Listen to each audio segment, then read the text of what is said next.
The third time that day that Benjamin January walked over to the Bank of Louisiana and found its doors locked, he had to admit the truth. It wasn't going to reopen. The money was gone. Admittedly, there hadn't been much money in the account. Early the previous summer, he'd taken most of it and paid off everything he and Rose still owed on the big, ramshackle old house on Rue Esplanade, and thank God, he thought, I had the wits to do that. Even then, there'd been rumors that the smaller banks, the wildcat banks, the private banks all over the 26 states were closing. Months before the election last fall, the president's refusal to recharter the Bank of the United States had begun to pull down businesses along with the banks.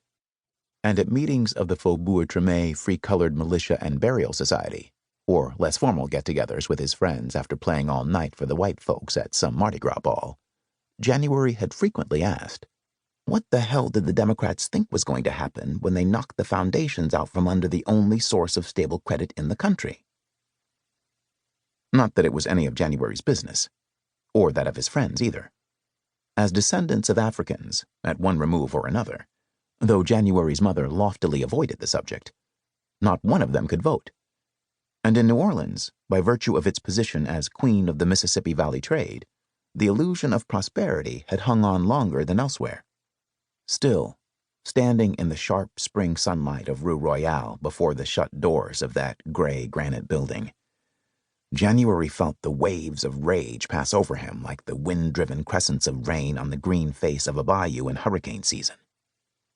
Rage at the outgoing president, a fine warrior when the country had needed a warrior, and a hopelessly bigoted old blockhead with a planter's contempt for such things as banks.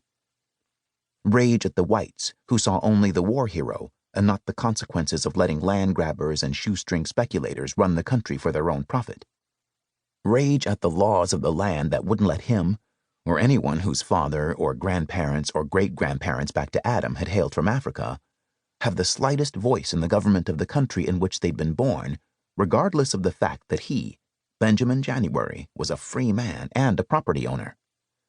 Artisans like his brother-in-law, Paul Corbier, merchants like Fortune Gerard, who sat on community boards, his fellow musicians, and the surgeon who taught him his trade of medicine, and all those others who made up his life, were free men too, had been born free men, and had fought a British invading force in order to stay that way.